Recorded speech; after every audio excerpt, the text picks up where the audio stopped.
No programa de hoje, a gente recebe o secretário nacional de Assistência Social, André Quintão, para falar sobre um momento histórico para o Brasil, a realização da 14ª Conferência Nacional de Assistência Social, que acontece neste fim de semana aqui em Brasília, marcando também os 20 anos do SUAS, o Sistema Único de Assistência Social, que é a principal política de proteção social do país e o maior sistema de proteção social da América Latina. Vamos entender os desafios, as expectativas, as discussões que vão guiar o futuro das políticas sociais do país e também a participação do presidente Lula confirmada para a conferência. Secretário André Quintão, seja bem-vindo mais uma vez aqui ao Café PT. Como vai o senhor? Tudo bem? Ora, um prazer voltar e estamos aqui à sua disposição.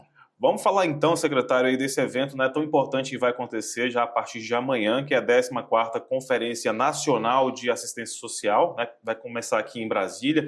Então fala um pouquinho para a gente, secretário, o que vai acontecer, né, nessa conferência e o que o público pode esperar realmente nesses dias? Olha, o processo conferencial envolveu conferências municipais em 5.495 municípios, escolheram delegados, delegadas que participaram depois das conferências estaduais. Todos os estados brasileiros realizaram suas conferências, o Distrito Federal, e o resultado é que teremos aqui em Brasília, nesse final de semana, aproximadamente 2.100 delegados e delegadas, além de observadores, convidados e convidadas. Para quê? Para discutir o presente e o futuro do Sistema Único da Assistência Social. A conferência é o momento maior do controle social. É analisado a trajetória percorrida, as deliberações das últimas conferências e, principalmente, projetando os desafios para os próximos 2, 3, 4 anos. Nós sabemos que o Sistema Único da Assistência Social é estratégico na proteção social brasileira. O SUAS tem 20 anos e o SUAS é o responsável pelo programa Bolsa Família, pelo Cadastro Único, que é responsável por mais de 40 programas, é o canal de acesso a mais de 40 programas, Minha Casa Minha Vida, Pé de Meia, o próprio Bolsa Família, benefício de prestação continuada. E, além disso, o SUAS presta o chamado serviço socioassistencial.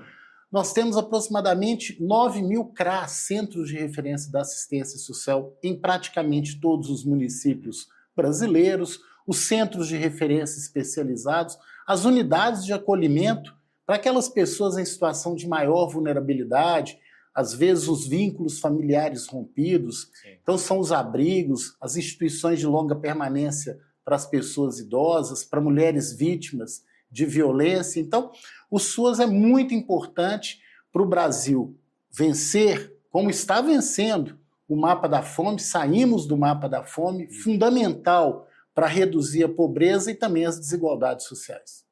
E durante esses dias, a conferência começa amanhã, sábado, e vai até que dia? Vai até terça-feira. Vai até terça-feira. Nós teremos um momento de abertura no sábado, teremos os trabalhos em grupos, teremos também momentos de análise da conjuntura brasileira. Nós também tivemos nesse processo várias conferências livres, então nós temos um conjunto de deliberações que vem da base dos municípios, dos estados.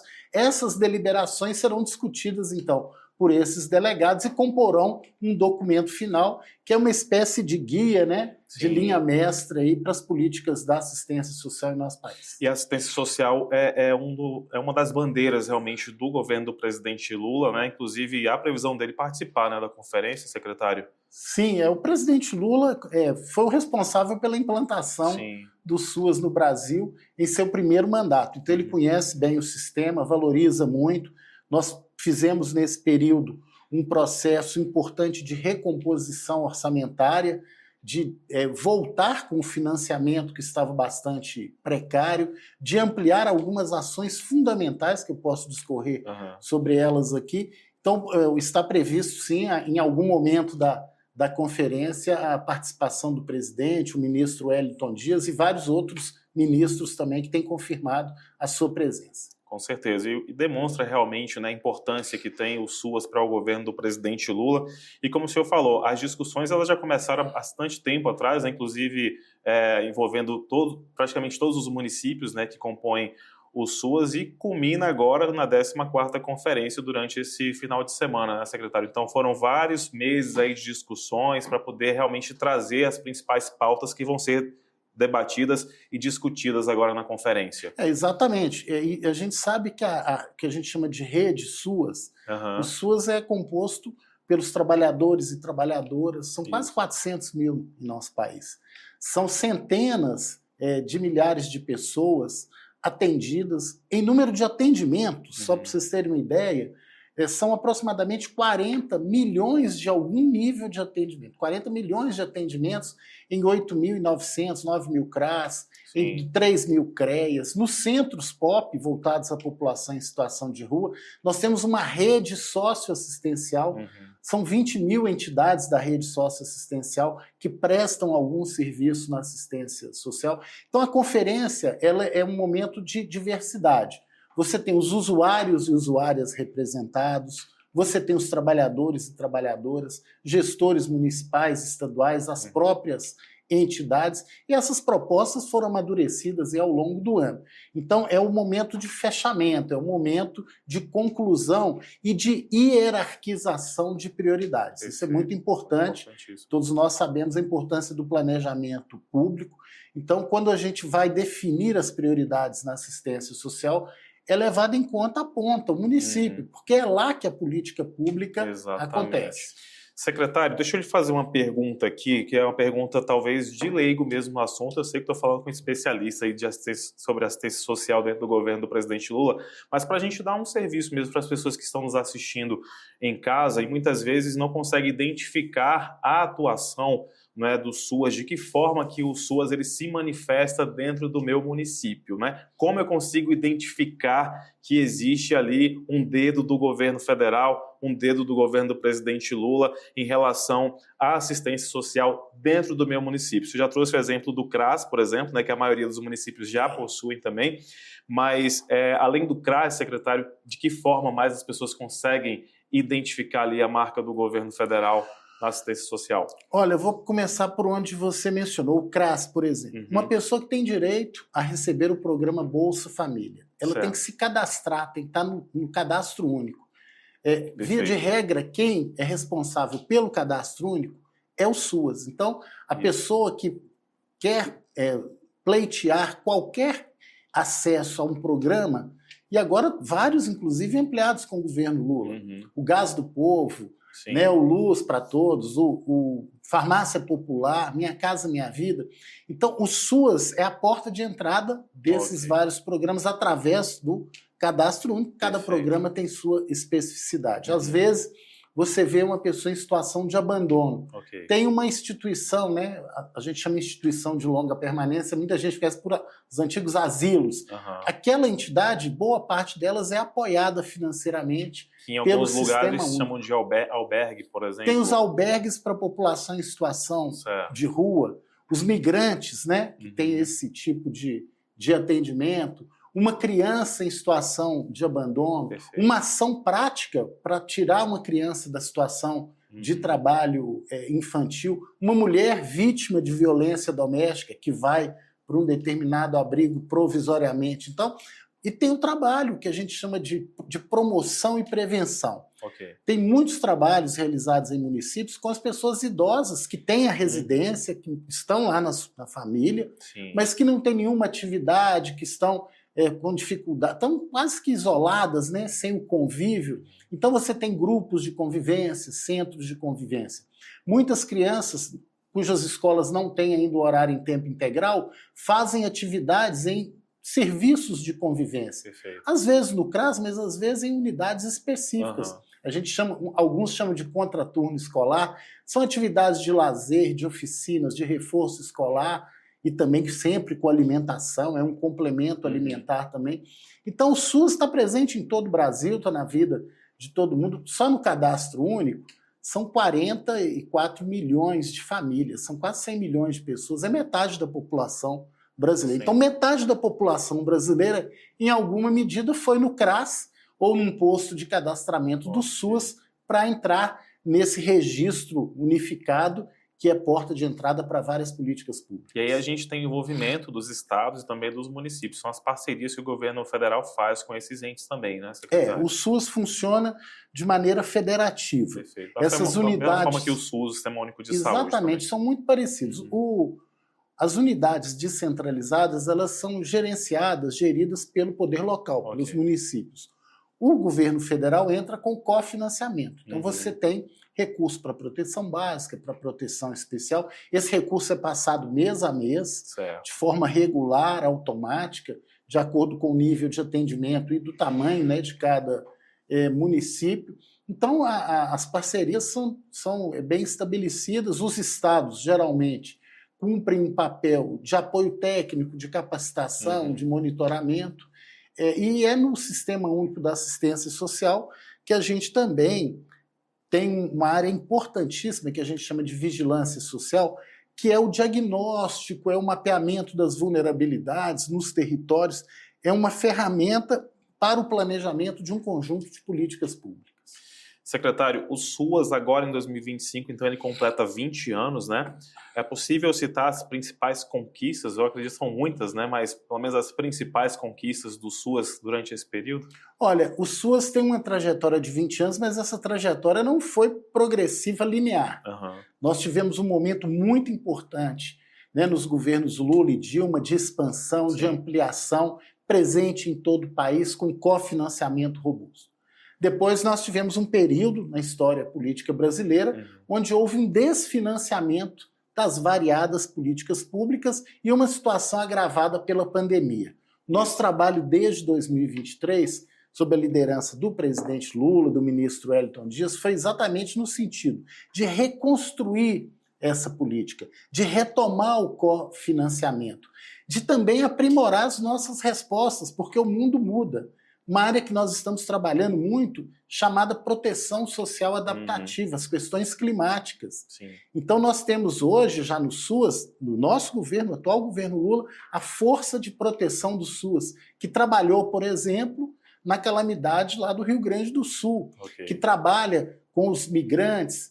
O SUAS acolheu os refugiados de Gaza, as pessoas que saíram do Líbano, agora cuidando dos repatriados dos Estados Unidos, ou seja, a assistência social vai agregando também novos públicos face às situações de calamidades e emergências. Nós temos uma frente importantíssima com os povos Yanomami, apoiando 6 municípios em Roraima, 3 no Amazonas, que tem essa etnia instalada naqueles territórios. Então, o Sistema Único da Assistência Social, diria que a grande vantagem dele é que ele está capilarizado, está presente em todo o país, ele é porta de entrada para várias políticas públicas. Bolsa Família são quase 20 milhões de famílias atendidas. Então, e não é só a transferência da renda, é o acompanhamento da condicionalidade na saúde, condicionalidade na educação.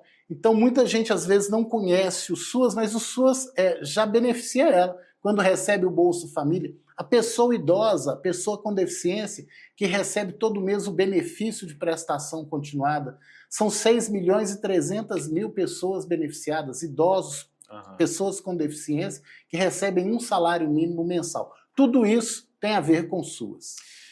O senhor falou até, né, resgatou aí a questão da época da pandemia, que foi justamente uma época em que mais deveria se investir em assistência social, né? Então a gente já estava num período de desconstrução do SUAS, praticamente, e principalmente se agravando pela pandemia, como o senhor citou, mas seria justamente na pandemia que deveria ser o contrário, né, secretário? Ali que deveria ser realmente pensado no SUAS ali naquele momento, né? Houve uma tensão muito negativa para a população brasileira. Quando ela mais precisava da rede de proteção social foi quando menos se investiu na assistência social. Para vocês terem uma ideia de números, eu participei do grupo técnico de transição, né, de 2022 para 2023. A gente deparou com um orçamento previsto para 2023, estava em tramitação no Congresso, de 56 milhões de reais apenas para assistência social em todo o país. Isso cobriria 3 a 4% das responsabilidades do governo federal com o SUAS. Sim. Nós demos um salto para 2 bilhões de reais. Então, a gente chega hoje a 80% do que está previamente pactuado com estados e municípios e tenho certeza até o final do governo chegaremos aos 100%. Então, é importante. E não é por outro motivo que um conjunto de ações do governo federal, da alimentação escolar, do pé de meia, do programa de aquisição da agricultura familiar, do Bolsa Família e do BPC, fizeram com que em apenas 2 anos o Brasil saísse novamente do mapa da fome. Secretário, vamos continuar falando então sobre a conferência, né, a 14ª Conferência Nacional de Assistência Social, que começa amanhã aqui em Brasília. Secretário, o que esperar, né, depois da conferência? Provavelmente vai haver desdobramentos, né, vão haver desdobramentos depois da conferência, mas na prática, em termos práticos, de que forma que isso pode ser traduzido aí para a população? Olha, a conferência é um momento também onde o governo federal apresenta um conjunto de inovações e iniciativas de aperfeiçoamento da rede de proteção social. E isso vai acontecer nessa conferência aqui. Uhum. Nós temos, por exemplo, um trabalho com a primeira infância, de 0 a 6 anos. Nós temos um programa de primeira infância no SUS, está passando por um reordenamento chamado Criança Feliz, e agora ele vai se transformar num serviço do SUS. Legal. Ou seja, a tendência é que ele se espalhe por todo o Brasil. Nós estamos disponibilizando para os municípios um prontuário de cada atendimento. Nós já temos o cadastro único, que é uma base de dados geral. Uhum. Agora, o acompanhamento da progressão daquela família, dos avanços, né, desse trabalho social com famílias, também vai ser disponibilizado uma ferramenta tecnológica para os municípios que assim quiserem. Será anunciado pelo presidente a volta, né, de um programa importantíssimo, programa de erradicação do trabalho infantil. Olha, as ações do IPET. Ainda temos trabalho infantil e precisamos erradicar o trabalho infantil em nosso país. Nós estamos mudando toda a nossa regulação sobre calamidades e emergências, sobre a proteção social, porque houve no Brasil um momento onde calamidade se restringia a enchente, chuva, e determinada época do ano. Hoje a calamidade e emergência virou, infelizmente, permanência. Até porque os efeitos climáticos têm só se intensificado, né, secretário? Exatamente. No Rio Grande do Sul, teve região que eu fui visitar lá com seca e depois com ciclone. Olha aí. A mesma região. Uhum. Então, nós temos... A conferência é aquele momento onde a gente também apresenta e aperfeiçoa as nossas iniciativas. Então, a gente vai sair da conferência com essas iniciativas já tomadas pelo governo federal aperfeiçoadas e também novas propostas, novas sugestões. Nós sabemos que o financiamento sempre é um ponto a ser enfrentado por todos os governos, né? E da sociedade. E o presidente Lula é muito claro, ele trata o recurso da área social não como gasto, como um investimento. Esse é um debate que a gente tem que fazer na sociedade brasileira. Porque enquanto houverem demandas sociais, é importante que as políticas públicas sejam fortalecidas. Então, esse debate sobre o financiamento, sobre um maior aporte de recursos, isso com certeza aparece em toda a conferência, e também essa qualificação do trabalho, iniciativas de valorização de trabalhador e trabalhadora do SUAS, como também apoiar mais e melhor as entidades da rede socioassistencial. Nós temos, como eu disse, dezenas de milhares de entidades, muitos trabalham na área da assistência, mas não são ainda reconhecidos lá na ponta. Muitas delas não têm ainda o apoio financeiro, muitas delas não têm para os seus trabalhadores a capacitação técnica, que é um outro assunto. Sim. Nós estamos implementando, Anderson, a Escola Permanente Simone Albuquerque de formação de trabalhadores e trabalhadoras do SUAS. Então, é um conjunto de iniciativas. Dá para adiantar um pouquinho sobre isso, secretário? Pode, lógico. Nós, inclusive, levo o nome de uma querida companheira nossa, que foi uma das responsáveis pela implantação do SUAS lá em 2005, integrava a nossa equipe, infelizmente faleceu por um infarto fulminante, a Simone, mineira, e essa escola já está com plataformas à distância. Perfeito. Todo o trabalho nosso, com agências de cooperação, o trabalho técnico, o trabalho metodológico, o trabalho de orientação, a gente transformando em ferramentas também de educação permanente, para que os 400 mil trabalhadores e trabalhadoras do SUAS possam aprimorar seu fazer diário. Por exemplo, como se trabalha com famílias em situação de calamidades e emergências? Olha. Como que se gerencia um abrigo numa situação de calamidade e emergência? Como que a gente faz um trabalho de visita no domicílio para famílias que têm gestantes e crianças de 0 a 6 anos? Como fortalecer o vínculo dessas crianças com as famílias? Então, como trabalhar com a questão indígena, Sim. com as etnias. Nós estamos mudando regulação, nós estamos prevendo agora a contratação de representantes das etnias indígenas para as equipes do SUAS. Nós precisamos de tradutores nas equipes do SUAS. Só os Yanomamis são 17 dialetos diferentes. Então, é muito importante esse trabalho de formação permanente. É lógico que a universidade e mesmo o ensino médio cumprem um papel fundamental, seja para o trabalhador de nível médio, seja para o psicólogo, assistente social, advogado, pedagogo do SUAS. Mas a gente sabe que essas novas realidades exigem também uma atualização permanente, uma especialização. Então, a escola tem um núcleo de técnicos do próprio MDS, que vai fazendo parcerias com as escolas estaduais. Muitos estados têm escolas estaduais. Nós estamos investindo muito também na capacitação financeira orçamentária dos gestores, dos fundos da assistência social. Não basta ter o recurso. Claro. Tem que ter o recurso ser bem utilizado, não ficar parado, ser bem aplicado. Então, assim, é um universo imenso. Quando você pensa numa rede com 400 mil pessoas, num Brasil diverso, 5.570 municípios, é lógico que o governo federal, e principalmente aí com o apoio dos estados também, tem que dar esse suporte. Para as pessoas terem acesso a essa formação, como é que faz? Pelo menos para ter informação sobre ela. Nos canais do MDS, né, nós temos lá a escola permanente e a gente tem uma rede muito conectada, muito estruturada. Então, os gestores municipais, a gente tem todas as iniciativas, eles são informados. A gente trabalha muito com o colegiado de gestores municipais da assistência, com o Fórum Nacional de Secretários de Estado. Então, essas iniciativas, as lives, né, são lives praticamente semanais. A gente tem uma rede que acompanha muito esse trabalho. Excelente, secretário.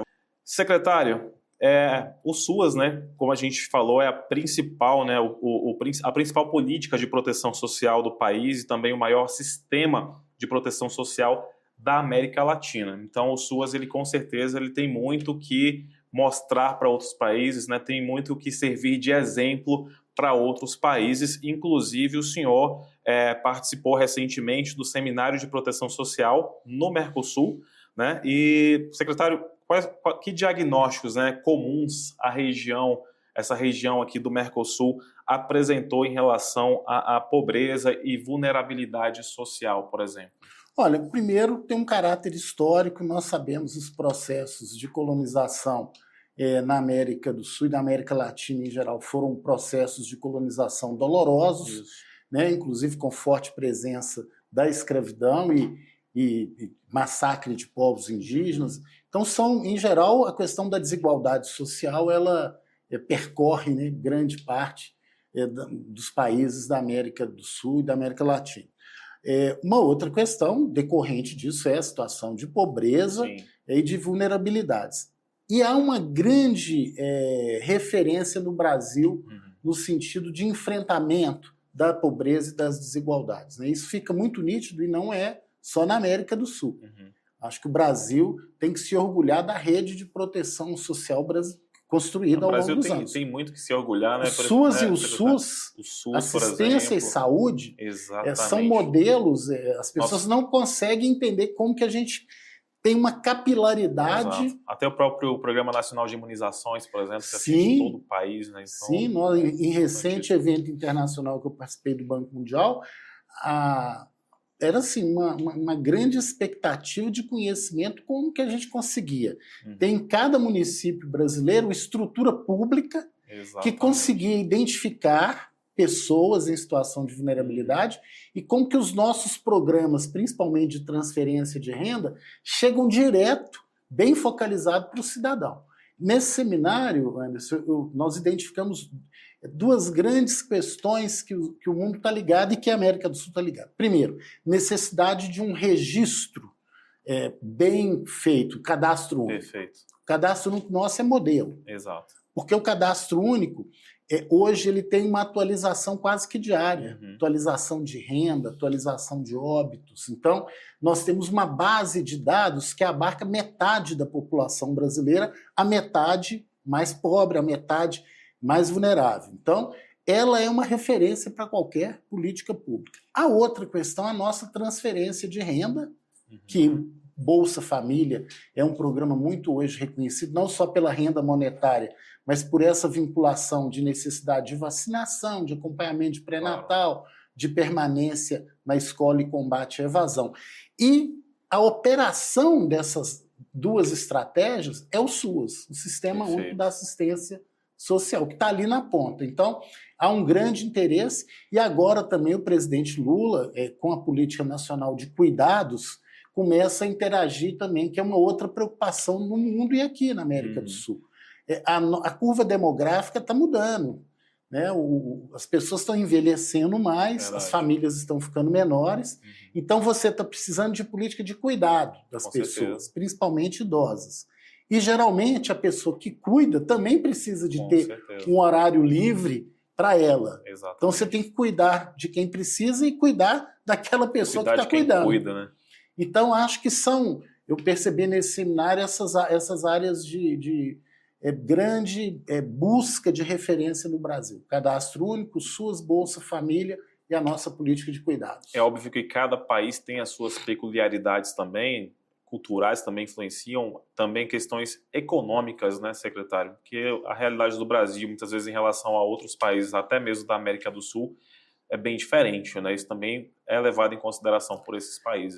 Há também uma compreensão, e o ministro Wellington é um grande defensor disso, de que nós temos que ter uma rede de proteção social que cuide das pessoas, que garanta o acesso a direitos básicos de cidadania. E, paralelamente, você ter também estratégias de inclusão socioeconômica, seja pelo emprego, pela agricultura familiar, pelo empreendedorismo, pelo microcrédito, pelo crédito assistido. Então, isso também é um debate que está sendo feito na América do Sul. E fenômenos que são comuns hoje ao mundo e à América do Sul.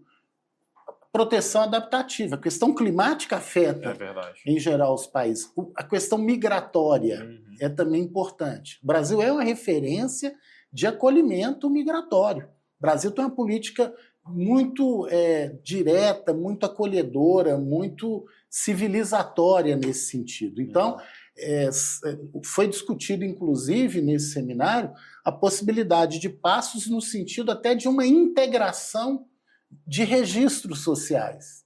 Porque como está tendo uma mobilidade grande de pessoas entre países no Mercosul, é importante também que as respectivas redes de proteção social tenham esses registros conectados para que uma pessoa que vem de um país para outro, que está numa situação de vulnerabilidade num país ou outro, tenha o acolhimento adequado. E esse acompanhamento também, né, junto com os países do Mercosul, ele é contínuo também por parte do Ministério? Sim, nós temos vários acordos de cooperação, nós temos institutos, né, e agências de cooperação que fazem também essa conexão. Então, seja na primeira infância, na transferência de renda, na assistência social, no combate à fome, nós temos protocolos específicos, né? E os próprios ministros de desenvolvimento social desse país têm uma organização própria. Então, esse compartilhamento ele é muito bom. E a gente aprende também. Sim, claro. Porque também a gente não pode carregar uma visão de que o Brasil, por ser maior, um pouco, né, tem mais riquezas, né, mais população, que é um país que tem o domínio absoluto das tecnologias e ferramentas sociais. Não, a gente avançou muito, mas a gente aprende também. Cada país, né, você tem experiências urbanas, rurais, de cuidados, em todos os países da América do Sul e América Latina. Lógico que o Brasil, principalmente com governos progressistas, né, e com uma Constituição cidadã, deu um passo além. Com certeza. Secretário, para a gente poder finalizar, então, aqui o nosso Café PT de hoje, só reforçando, então, nesse fim de semana acontece, né, a 14ª Conferência Nacional de Assistência Social aqui em Brasília, vai até terça-feira.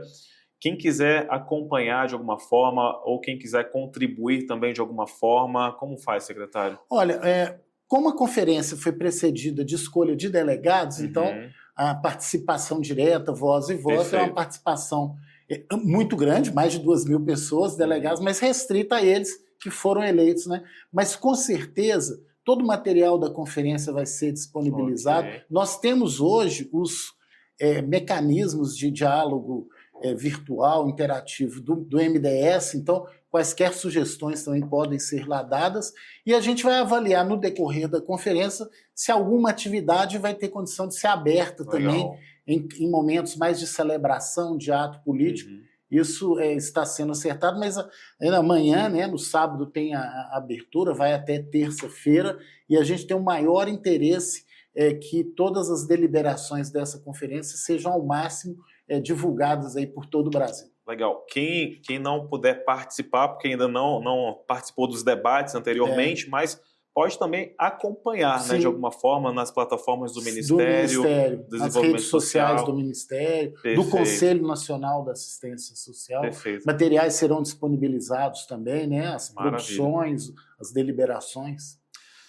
Perfeito, secretário. Muito obrigado mais uma vez aí. Um prazer, viu, conversa aqui com a gente, aqui. Sempre bem esclarecedor. Você deu uma aula aí sobre o SUAS, né? Super importante aí para quem ainda não conhece a fundo a importância que tem o SUAS aqui no Brasil e como modelo, inclusive, para a América Latina, para o Mercosul, para todo o mundo, né, secretário? Muito obrigado mais uma vez. Seguimos sempre à disposição aqui. Obrigado e viva o SUAS. Viva o SUAS.